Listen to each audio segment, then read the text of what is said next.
yung usok na nakikita natin mula dito sa gilid ng kalsada ay parang yung usok na nasa bunganga ng isang bulkan. Etong bato na nandito sa gitna at yung mga bato na nakapalibot dito ay hinukay daw to ng isang albularyo at hindi niya kinaya yung paghuhukay na yon at nagkasakit po yung albularyo na yon. Nasa 15 na bulkan yung nandito. May halintulad po yung pagputok nito sa mga bulkan ng Mayon at sa iba pang bulkan na aktibo at matatagpuan sa ibang bahagi na itong Pilipinas.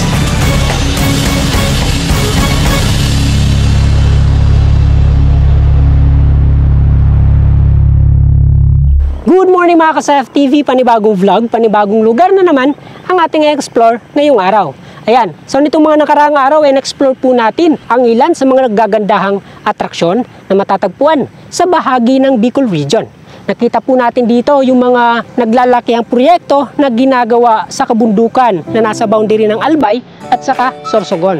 Nagkaroon din po tayo ng pagkakataon na masilip ang ginagawang Dambuhalang Expressway na magpapabilis sa biyahe mula sa Metro Manila pababa ng Lucena, Quezon. So ngayong araw naman ay mula Luzon, tumawid ulit tayo dito sa Leyte para explore naman ang isa sa nakamamanghang isla na ngayon lang natin nalaman na meron palang ganito dito sa Pilipinas.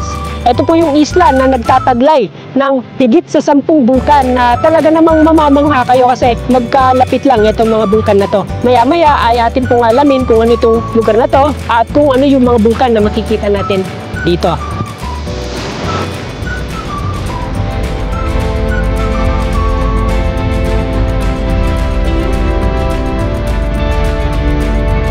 Nandito po pala tayo sa bahaging ito ng Leyte kung saan makikita itong Malabatanes na view. Grabe, sobrang ganda. Makailang beses na po tayong nakadaan dito pero first time po nating nakaakyat dito sa bahaging ito ng Burol. Kaya naman namangha tayo sa ating nakitang napakagandang view na akala ko sa Batanes ko lang.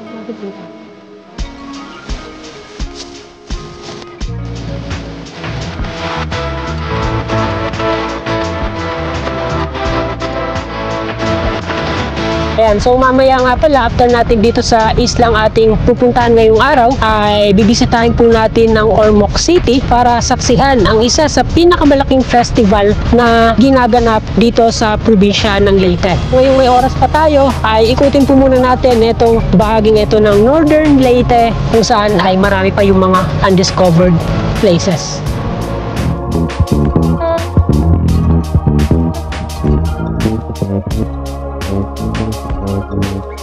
Morning. Sarahan din yung Rawis. Di ba may kon nga ang national nga. May dada kon nga keski na may dada. Di. Wala. Wala. Okay. Hindi na kami sir kon. Sige. Sir, ano pa? Thank you.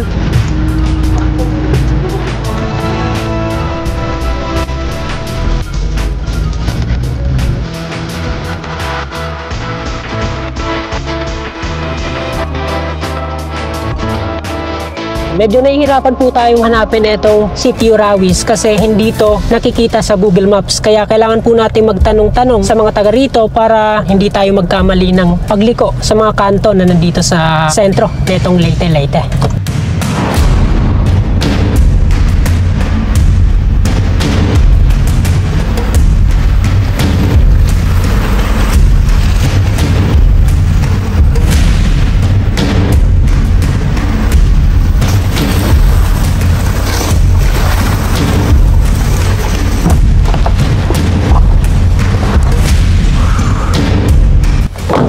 Grabe. Hindi ako na-inform na slight off-road pala yung dadaanan natin. Hindi pala slide off-road. Kasi napapaslide yung gulong natin. Tingnan nyo naman, nagmistulang donut. Etong gulong. Ba't nga pala nandito tayo? Buti na lang natanong mo yan. Kasi sa bahaging ito ng Leyte, makikita po natin ilang metro lang mula dito sa pinaghintuan netong sasakyan. Etong konkretong tower. Yan. So dito pa lang namamangha na ako kasi sa gitna netong tahimik na kagubatan at hindi gaanong mataong baybayin, makakakita tayo ng isang makasaysayang struktura. Yan.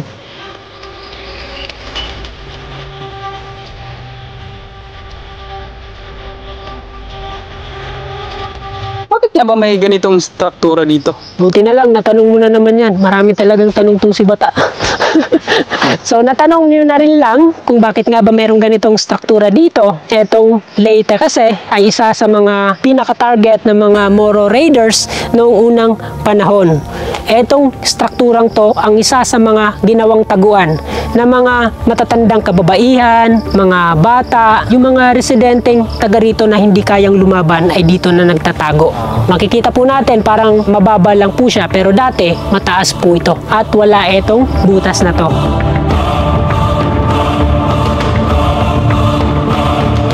Andito na naman tayo sa mga butas-butas.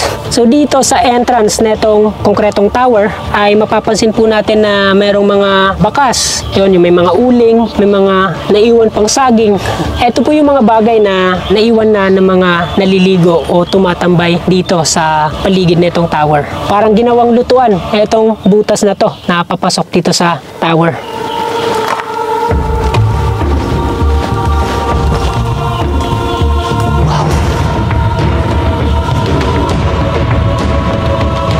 Parang kinikilabutan ako. Pagka maginaw, meron yan. Tabi-tabi po. Etong mga punong bumabalot dito sa konkretong tower ay ito po yung mga puno ng dalakit. Etong dalakit ay popular po ito para sa mga albularyo dahil nga sa eto daw, yung puno na madalas merong mga nakatirang engkanto at mga kakaibang nilalang. Isa po yan sa mga dahilan kung bakit kinatatakutan din etong lugar na to dito sa Leyte. May mga usap-usapan pa nga na etong bato na nandito sa gitna at yung mga bato na nakapalibot dito ay hinukay daw to ng isang albularyo at hindi niya kinaya yung paghuhukay na yon at nagkasakit po yung albularyo na yon. So hindi po natapos yung paghuhukay at hindi po nakita kung ano yung meron dito sa ilalim.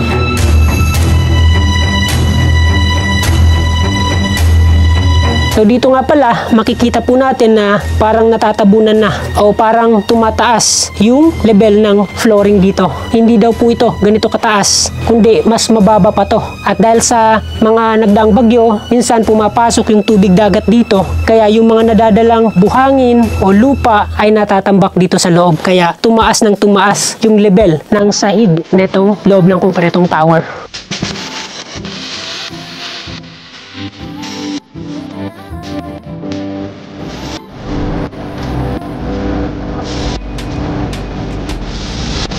Ito yung mahirap pag madulas yung daanan.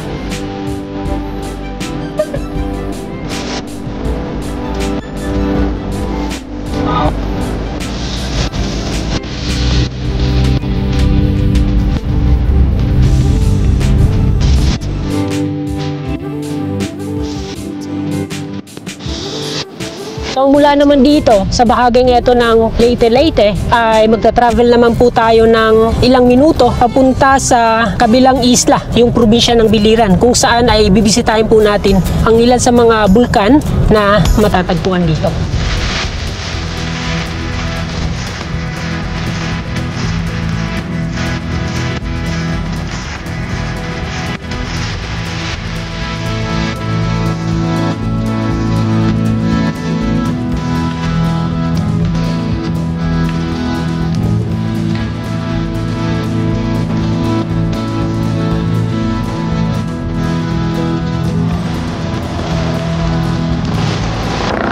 Yan.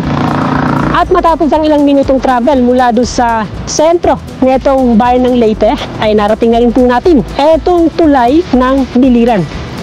Yan, no? So, napahinto po tayo dito sa Biliran Bridge kasi ito yung isa sa mga pinakasikat na tulay na nandito sa Eastern Visayas. Marami yung mga turista at motorista ang napapahinto dito para magpa-picture. Background itong napakagandang view. Yan, no? Grabe, sobrang ganda dito.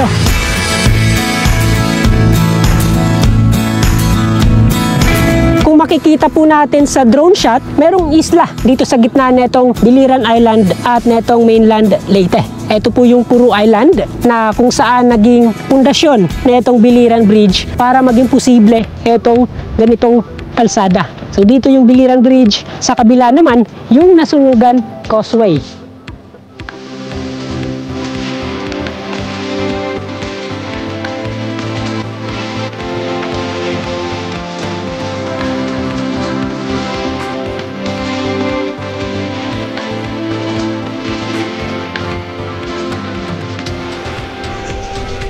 So pagtawid pa lang natin mula doon sa Biliran Bridge at saka sa Nasunugan Causeway ay bubungad na po sa atin dito sa Biliran etong kanilang malalapad na kalsada. Makikita naman po natin etong 4 lanes na bagong sementong kalsada. Yan o.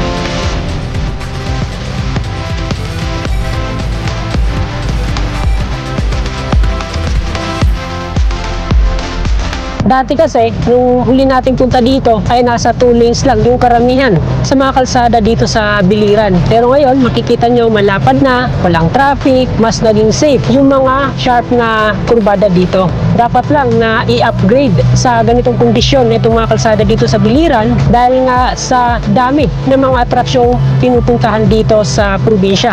Nandito kasi ang sandamakmak na waterfalls, mga naggagandahang isla, hot spring, cold spring, at iba pang mga atraksyon na bibihira lang nating makita sa mga isla dito sa Pilipinas.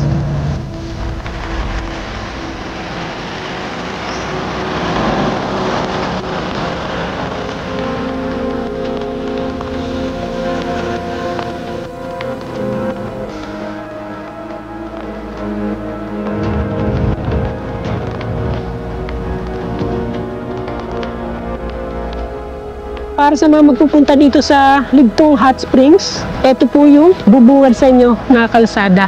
Nasa kalahati na po tayo ng kalsada at wala na itong atrasan. Dito sa unahan ay mas malalim yung mga putik na madadaanan natin. Pero sa tingin ko ay kaya naman. Kaya tara.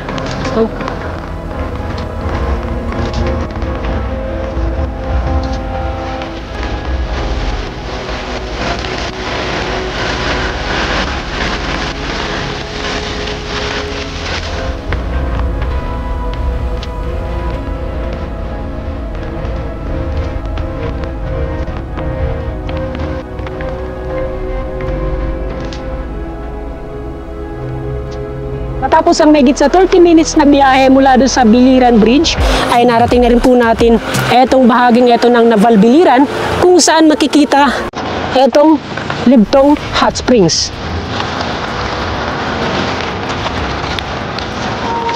So dito halata etong lugar na hindi gaanong napupuntahan ng mga turista dahil nga sa hirap ng kalsada at mapapansin po natin na kagubatan na o nasa gitna na tayo nitong mga kabundukan.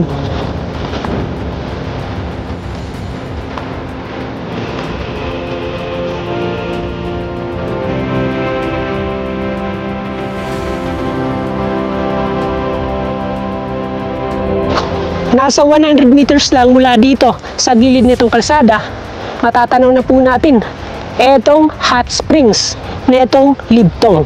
Hot springs kasi hindi lang isa, hindi lang dalawa, kundi maraming hot spring yung umuusok dito. Yun o, kitang-kita po natin yung buga ng usok mula dito sa hot spring.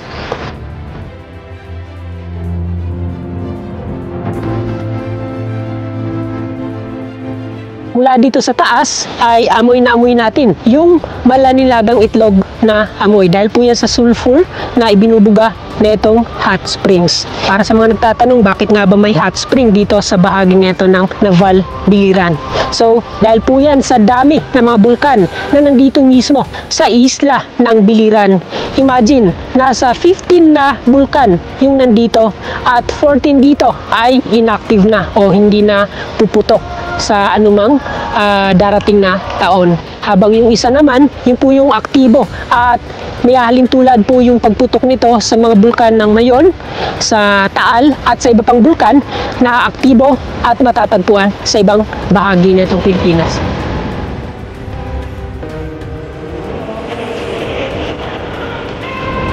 Kanina pa kaming naghahanap ng babaan dito pero wala po tayong makita at masukal etong paligid ng hot spring. Ayan.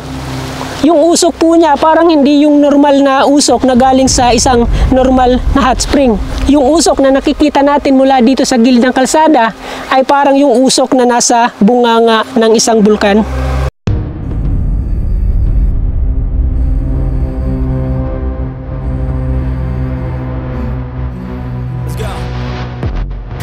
Etong Biliran Island ay meron po itong 15 na bulkan na matatagpuan sa iba't ibang parte na itong isla. nasa 14 dito ay inactive na at yung isa naman, yung Mount Suero, ay yun yung aktibo dito sa Biliran at anumang araw o taon ay pwedeng pumutok itong bulkan dito. So, ito po yung mga bulkan na hindi na active dito sa Biliran. So, ito po yung Biliran, Tabuanan, Karay-Karay, Maliwatan, Giwasan, Gunasan, Kamalubaguan, Kapinyayan, Sayaw, Giron, Vulcan, Tamburok, Lawaan, Ascuero. Yan, sobrang dami. Imagine, sa liit na itong Biliran ay nagkasya ang 15 na bulkan dito. Parang bulkan to na tinubuan ng isla. So, bagamat marami yung bulkan dito sa Biliran ay kitang-kita naman po natin kung gaano kayaman o gaano kataba yung lupa dito. Halos lahat ng halaman, prutas at gulay ay tumutubo o matatagpuan dito sa probinsya.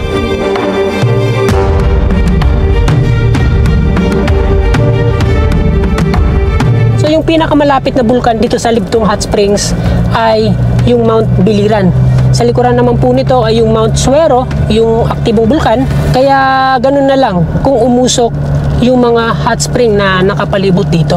So malaki yung potensyal na itong Libtong Hot Springs para maging isang tourist attraction. Kaya nakita nyo naman kung gaano pinapaganda yung kalsada paakyat dito.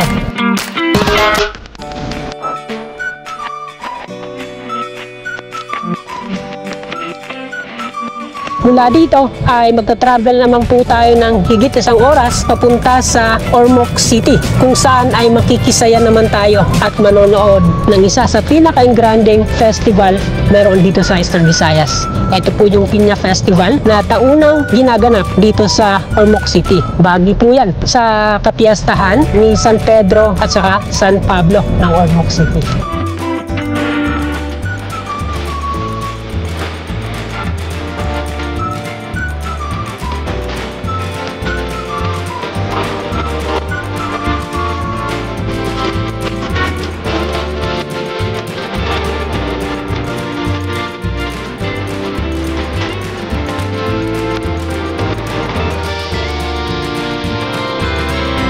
Mula dun sa Biliran ay inabot na po tayo ng gabi dito sa Ormoc City dahil nga sa pag-aantay na tumila etong ulan. Yung mga pagbabago sa parade at dito na po tayo mag-aabang o manonood. Yan, yung mga subscribers. Kawawa na.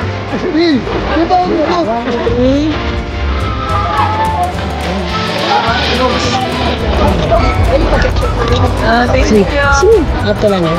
Ikaw na lang picture namin. Grabe, naubos yung sticker natin. Sobrang daming dala natin kanina. Pero, yun, naubos. Ayan, so ngayong naubos na yung sticker natin, papasok naman tayo dito sa kanilang sports complex kung saan gaganapin yung ritual showdown. So, manonood po tayo at tingnan po natin kung gaano nga ba ka-engrande yung Peña Festival ngayong taon.